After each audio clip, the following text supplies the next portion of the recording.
თელავის აეროპორტის შიდა ფრენებისთვის იქნება განკუთვნილი, ხოლო ვაზიანის აეროპორტი ყველა ტიპის ჩარტერ საერთაშორისო რეისს მოემსახურება. ამის შესახებ ეკონომიკისა და მდგრადი განვითარების მინისტრმა ლევან დავითაშვილმა განაცხადა. მისი განმარტებით გეგმა უკვე არსებობს და პროექტზე ბევრი იმსჯელეს.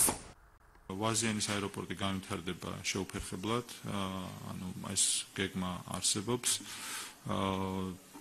ჩვენ იცით რომ ბევრი ვიმსჯელეთ ამ პროექტზე და ბევრი შედარებითი ანალიზი გაკეთა არსებული აეროპორტის ტერიტორიაზე განვითარებასთან მიმართებაში. ვაზიანის განვითარება ეს არის ცალსახად ახალი იმპულსი ზოგადად მთლიანად ავიაციის, ავიაციო პოლიტიკის, ტურიზმის და ურბანული განვითარების კუთხითაც, მათ შორის ტრანსპორტის, ლოგისტიკის ძალიან კომპლექსური ბაზა უნდა მივიღოთ და ახალი ინფრასტრუქტურა. ამიტომ ვაზიანი ალტერნატიული პროექტია, რომელიც გეგმაზომიერად ვითარდება. იცით რომ ჩვენ ყავს IDB ძირითადი საერთაშორისო პარტნიორი, რომელიც ექსპერტიზაში გვეხმარება, ჩვენ გავაკეთეთ პრეფიზიბილიტი, გადავედით უფრო დეტალურ კვლევებს და შესწავლაზე.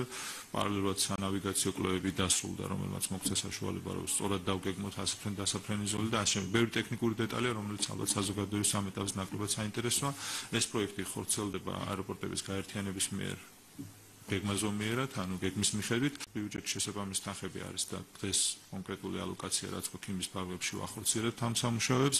რაც შეეხება თელავის ოპტიმიზაციას, ეს ბუნებრივიც არის, იმიტომ რომ იცით რომ ძალიან სწრაფად ხდება საქართველოს შიდა გზების და შიდა ინფრასტრუქტურის განვითარება, ძალიან ბევრი ადგილი მარტივად უკვე ერთმანეთთან ურთიერთდაკავშირებულია, ამიტომ თელავის აეროპორტს ჩვენ მოვიზარდეთ მთლიანად შიდა ფრენებისთვის განკუთვნილ აეროპორტად.